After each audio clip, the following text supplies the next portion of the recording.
Servus, Glück auf und herzlich willkommen zu einer weiteren FC Bayern Reaction. Heute, diesmal zur Pressekonferenz nach dem 3:0 Heimsieg gegen Bayer 04 Leverkusen. Und wie immer, bevor wir da reingehen, der Hinweis, wenn euch gefällt, was ihr seht, abonniert sehr gerne den Kanal. Und der andere kleine Hinweis, ich bin morgen ab 10:30 Uhr live zu unserer Jahreshauptversammlung. Live auf Twitch, wer vorbeischauen möchte, tut das.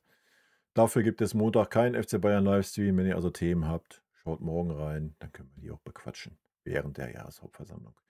Und damit gehen wir auch direkt rein hier. Sofort, das kennt ihr schon, bitteschön. Die erste Hand gehört zu Heiko Nidder für die Bild-Zeitung. Das Mikro raus, ja. Wir sind drehen. Okay. Guten Abend, Herr Kompanie. Erstmal Glückwunsch zum Sieg. Wenn der FC Bayern ohne 5, 6 Topstars gegen einen der vermeintlich besten Verfolger so klar gewinnt, was sagt das dann sowohl über den FC Bayern aus und was sagt das aber auch über die Liga aus? Im Moment noch nicht so viel. Also ich bin einfach glücklich mit den 3 Punkten. Ich glaube, dass wir nicht nur in der Bundesliga, aber auch in der Champions League, ich habe es gerade gesagt, wir haben letzte Saison gegen Inter Mailand ohne Kingsley Coman, ohne Jamal Musiala, ohne Upamecano, ohne Alphonso Davies, ohne Manu Neuer, ohne Pavlovic, ohne gespielt. Und trotzdem haben wir uns gut verkauft. Natürlich, Unterschied zwischen Siegen und Verlieren ist immer diese Qualität.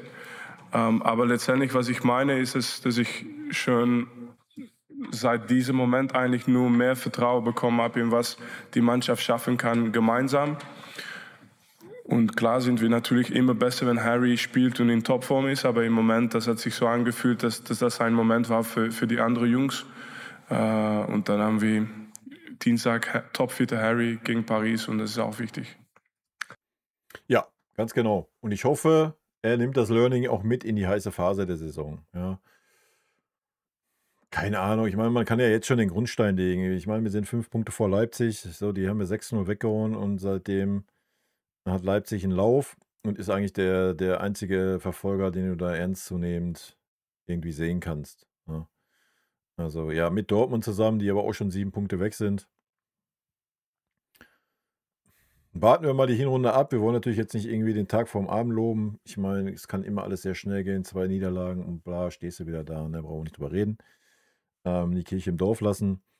Aber du musst halt einfach das Zutrauen haben in diese Mannschaft und ich denke, dass man das heute gegen Leverkusen so umgesetzt hat, zeigt auf jeden Fall, dass das Zutrauen in jeden einzelnen Spieler da ist. Ja. Und das ist natürlich viel wert für die ganze Saison gesehen. Ja. Und wir dürfen ja auch nicht vergessen, es kommen noch Alphonso Davies, Jamal Musiala und Hiroki Ito zurück. Ja.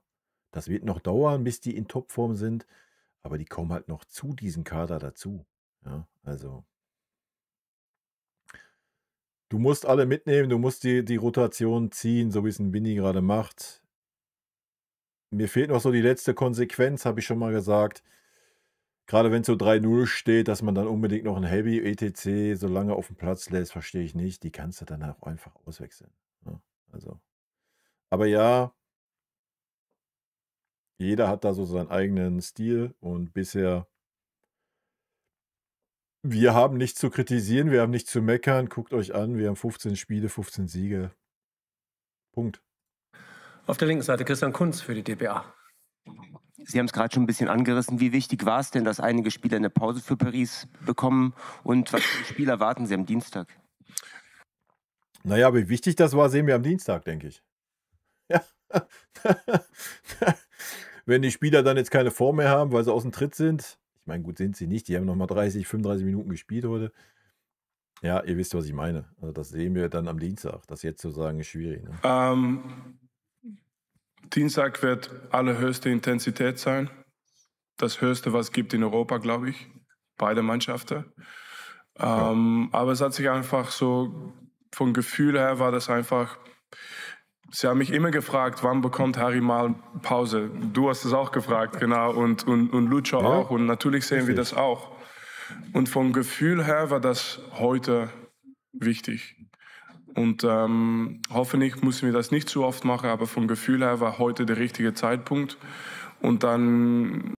Naja, hoffentlich müssen wir das nicht so oft machen. Also ich denke, in 13-0 gegen Leverkusen sollte dir das Selbstvertrauen geben, dass du das auch gegen jede andere Mannschaft in der Bundesliga so machen kannst. Da haben wir eigentlich keine Hintergedanke mehr zum Spiel gegen Paris. Wir können einfach frei voll in dieses Spiel gehen, ohne dass wir uns Sorgen machen müssen über Fitness. Keine Anzeigen, bis auf Bild-Zeitung wieder, dann nochmal viele.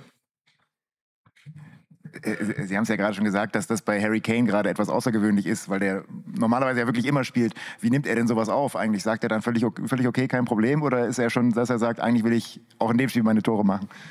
Nein, also in vielen Situationen, wenn ein Spieler oft gespielt hat und das dann einmal nicht startet, dann kannst du schon manchmal ein Gespräch haben mit Spielern. Also ich würde das eigentlich generell sehr oft machen. Aber ich habe heute nichts gesagt. Also er ist im Profigeschäft. Also ich glaube, Harry Kane, der alt genug ist, der keine 19 mehr ist, ich glaube, der weiß auch, wie er das zu nehmen hat. Schon so lange, der versteht ganz deutlich, warum. Und ich weiß, dass er in den letzten 30 Minuten auch noch das Spiel entscheiden kann für uns. Aber er sogar Lucho, als Olise, als Harry verstehen das ganz, ganz gut, was hier gerade los war. Haben wir noch 2 Fragen, bitte. Philipp Schneider für die Süddeutsche Zeitung. Herr Kompanie, Sie haben jetzt gleich die ganze Achse getauscht, also Kane, Olise und Diaz. Ist das dann eventuell sogar von Vorteil, das gleich so rabiat zu machen, anstatt die irgendwie zur Hälfte irgendwie nur pausieren zu lassen? Also war das von Vorteil, komplett 3 neue zu bringen? Ja, aber wenn ich schaue auf das Spiel, wenn ich schaue auf das Spielverlauf, dann kannst du sagen, dass diese Frischheit, diese Energie, das haben wir auf jeden Fall gespürt in der ersten Halbzeit, nur vom Lauffrische. Ja, definitiv. Ja. Das ist ja auch, was ich gesagt habe. Also erstmal sind wir 5 Kilometer mehr gelaufen wie Leverkusen, aber du hast einfach dauerhaft Bewegung gehabt. Ob das ein Lennart Kahl war, ob das ein Tom Bischoff war, ja, vielleicht Serge ist da ein bisschen abgeknickt, weil er aber auch wenig über seine Seite ging, fairerweise, ja, war da wenig eingebunden auf der ganzen Außenbahn. Das hast du einfach gemerkt, ja, und das ist 100% richtig, ja. Und ist auch völlig normal, weil die Jungs spielen so oft und immer. Aber was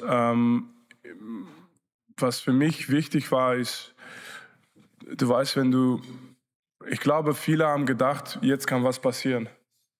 Das ist völlig normal, wenn ich in eurer Situation wäre, ich hätte genau das Gleiche gedacht. Heute kann was passieren. Und wahrscheinlich hat die Gegner sich auch gedacht, das ist ein Moment für uns. Und wenn ich in die gegnerische Kabine wäre, hätte ich genauso gedacht auch.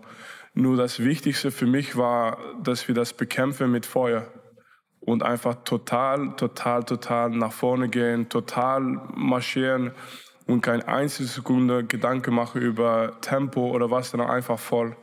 Und das haben wir in der ersten Halbzeit gemacht, gezeigt, und das hat eigentlich das Spiel in einen Rhythmus gebracht, die wir gewöhnt sind, weil wir haben uns keine Gedanken gemacht. Und ja, das ist manchmal gefährlich, aber es ist auch logisch, du musst es auch irgendwann machen. Und sonst brauchst du keinen Kader aufzubauen.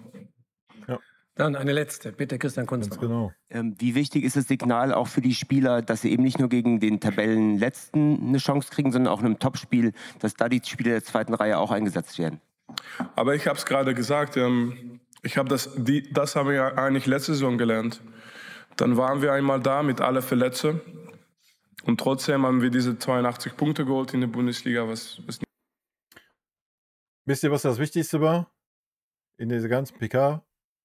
Das ist ja, was wir gelernt haben letzte Saison.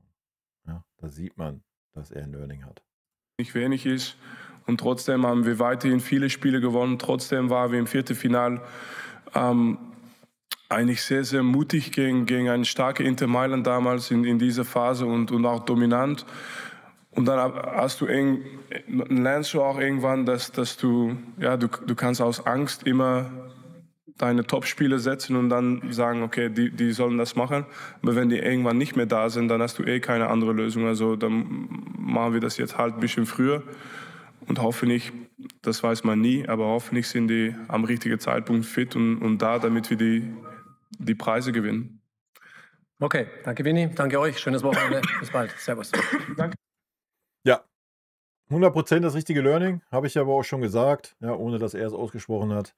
Das sieht man diese Saison ganz klar und das ist auch super richtig und wichtig. Und ja, jetzt geht es nach Paris. Ich bin gespannt, freue mich auf das Spiel. Und wie schon sagte, wer Bock hat, morgen ab 10:30 Uhr live auf Twitch mit der Jahreshauptversammlung.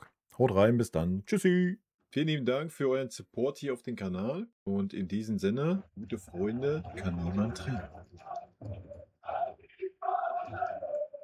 Gute Freunde sind hier allein, weil sie alles im Leben können.